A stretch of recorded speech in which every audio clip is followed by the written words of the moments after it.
the Chief Executive Officer of RCL Services, Nicholas Herrick, the shareholders from Australia, friends, I can see my, shall I call him former boss, Mr. Isoa Kalomaira. My first job was at the Fiji Development Bank many years ago, and he was my boss. It was good to see you. Friends, ladies and gentlemen, staff, Valelevu for the welcome, Sepsevu, and good morning to all of you. I had a very good meeting. We're going through the budget process at the moment, and we had a good meeting with the outsourced Fiji. And I was very pleased to hear that Fiji is now the 10th most popular destination for BPO businesses. And that's a global ranking, I'm told. And we are very pleased to hear that. I want to congratulate the management and team of RCL Services for your expansion and growth in Fiji. And as you pointed out, the addition to the number of jobs and how our people and you staff are benefiting and also contributing to the organization. So addition of 150 seats to your current operation is a good indication and a symbol of further expansion and job opportunities and income for our people. The Fiji government, the coalition government, or our government, has consistently over the last 17 months demonstrated its commitment to fostering the growth of the outsourcing industry, the BPO sector, and which now supports a significant workforce, approximately 8 to 10,000 people being employed. And we have witnessed a surge in employment opportunities with the knowledge processing outsourcing, the KPO, and information technology outsourcing sectors. These sectors have seen a significant demand for skilled professionals such as accountants, business analysts, credit intelligence specialists, amongst others. The outsourcing industry, we want to acknowledge, plays a vital role in the government's economic diversification strategies, serving as a sustainable pillar of economic growth and development. The sector capitalizes on several key advantages with the ultimate goal of positioning Fiji as the outsourcing hub in the Pacific region. And by doing so, we aim to create a robust and resilient economy that benefits the nation as a whole.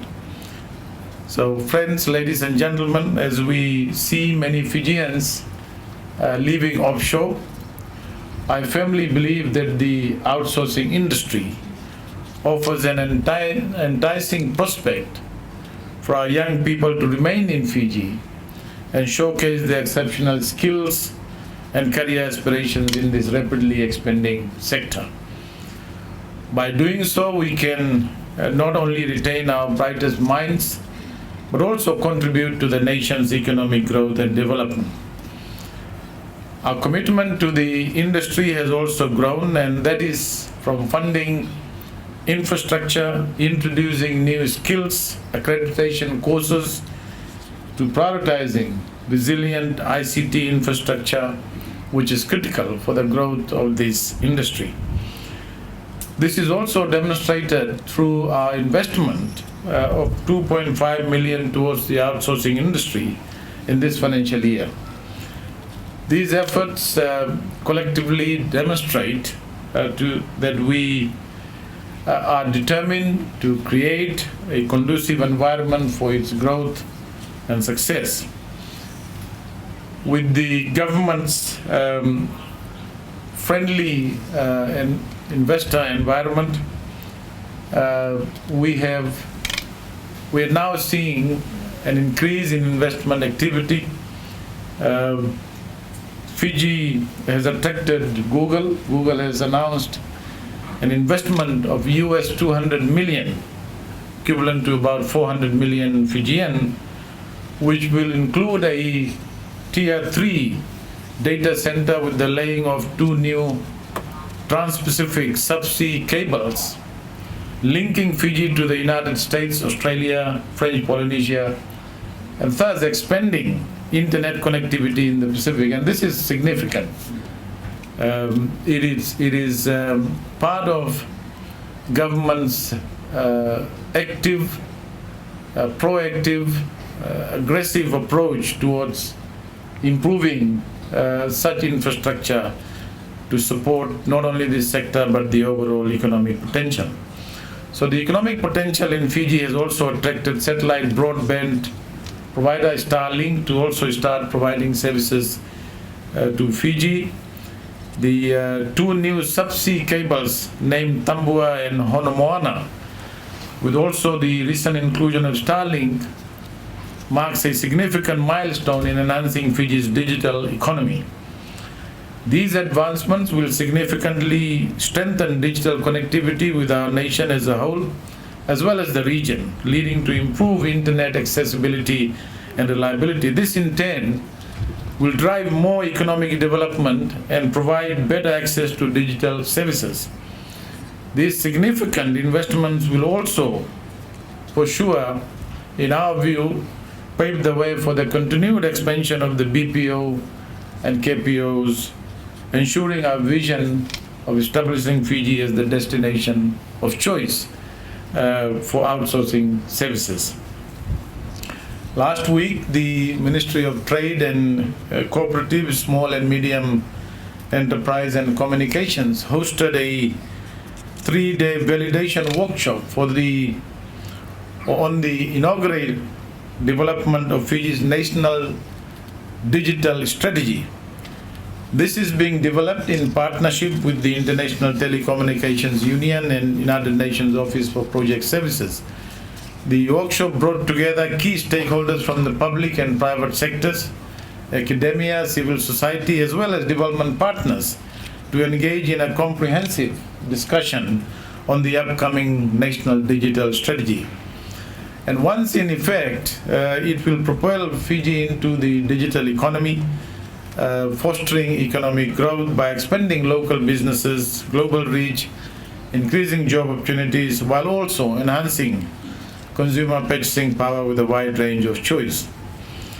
In addition to this, the ministry is also working on a national e-commerce strategy and national cybersecurity strategy upon the finalization of the cybersecurity maturity model assessment.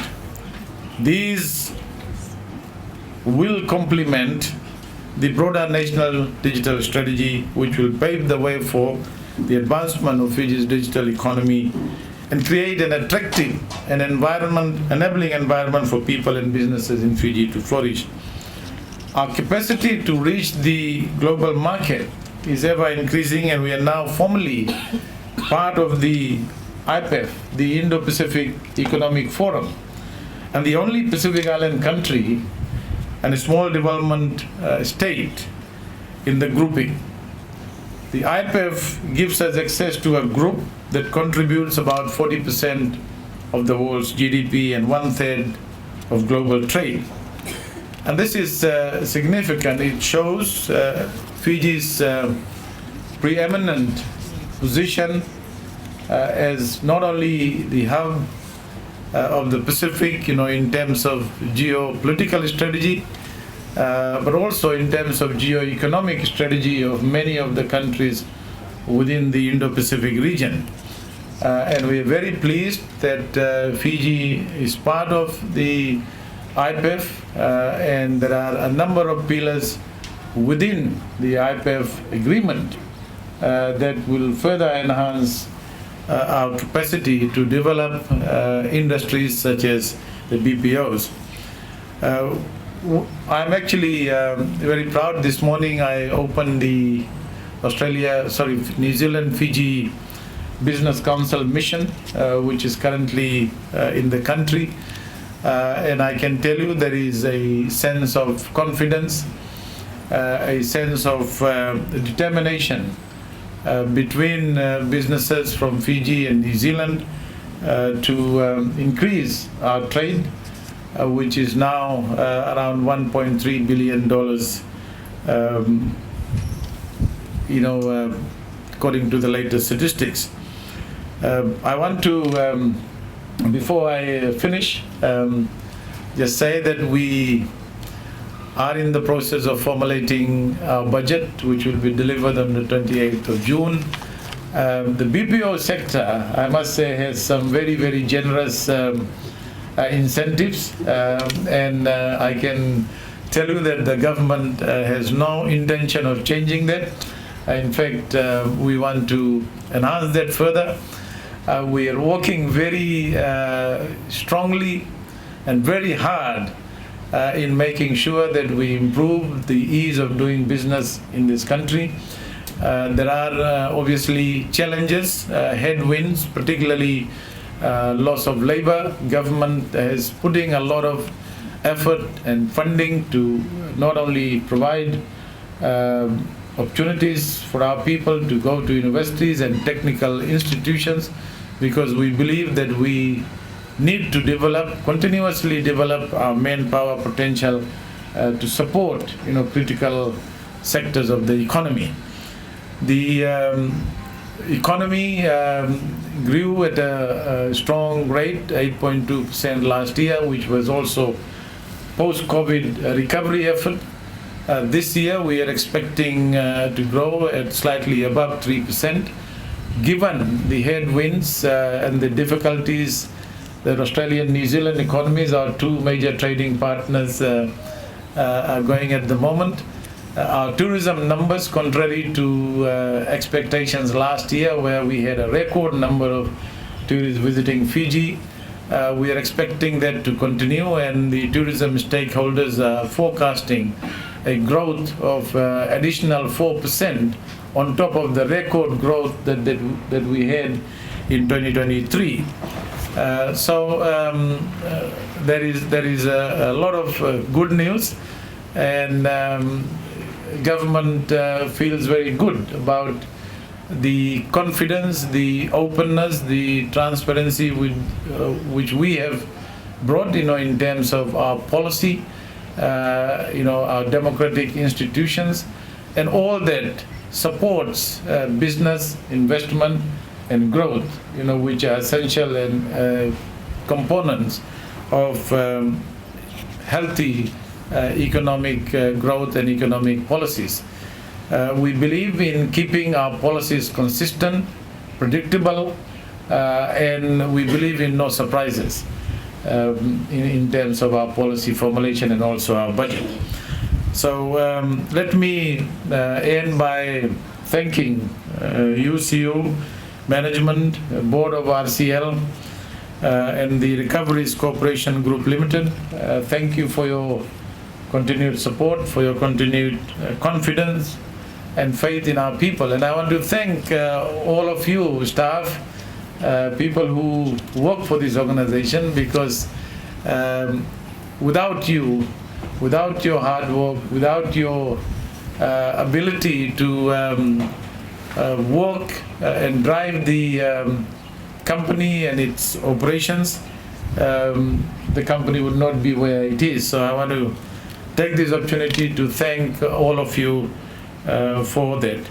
The government, as I said, is absolutely committed to promote, bolster, and work with the outsourcing industry in Fiji for a significant growth in the future. And I want to wish you all a very best for your future plans and investment. Thank you, Valelevu, Dhanyawad, and please have a great rest of the day. Wow, I cannot tell you how proud I am to be standing here, looking at all of you. Firstly, I'd like to welcome the Deputy Prime Minister, Honourable Biman Prasad. Thank you for joining us today. I'd like to welcome our shareholders here from Australia, Brad, Jeffrey and Timmy, thank you. Good to have you with us today. And I'm going to take you for a bit of a journey down memory lane. And I'm not sure how many of you remember, but some 10 years ago, maybe a little bit more than 10 years ago, we set about a small project here in Fiji. We wanted to understand the capability in Fiji and the opportunity in Fiji for a business like ours.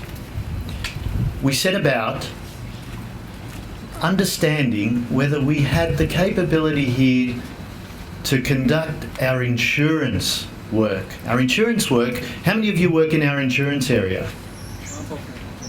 No, they're all upstairs working? A number of you down the back there. It's very complex work.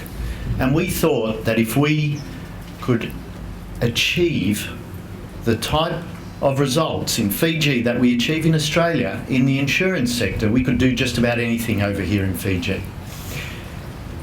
So we set the mountain high. And I'm pleased to say today is probably evidence that we achieved that climb. We started with about 15 people just up the road here. And from 15, today we have about 350 people. And that was the birth of RCL Services, as you know it today. From 15 to 350, from insurance to energy, to finance, banking, and telco. There's just about nothing we can't achieve out here with your support. As we've grown, so too have many of our people, and that's probably the most satisfying aspect. Every time I come out here, I meet people who've been promoted, been with us for a number of years. They're achieving results within their own lives, within their family lives, and they're growing and building a career here with our support. Today, because of the great work that all of our people do, we're able to stand here and officially open this new wing. And Vikram gave some numbers earlier, but it's about 150 additional seats. That's about 150 additional jobs that we're creating over here in Fiji. And it gives us great pleasure to do that. I'd like to thank the Minister again for joining us today and the government for their ongoing support to the BPO sector. I'd like to thank our Fijian management team on the ground, led by Vikram. Without your support, we cannot achieve what we do out here in Fiji. Most of all, I'd like to thank each and every one of you who comes in every day dedicated to do your best work for us and for our clients in Australia.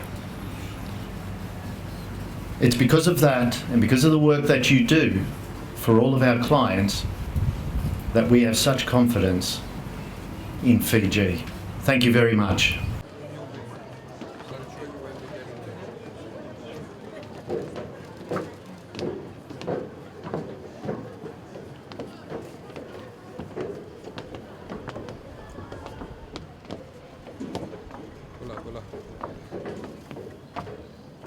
We're all gonna hold. we cut it here? Yep. Thank you. Thank you. Thank you.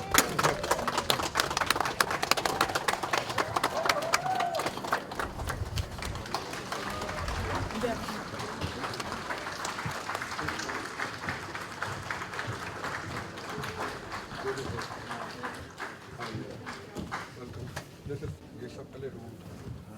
We knocked it all down.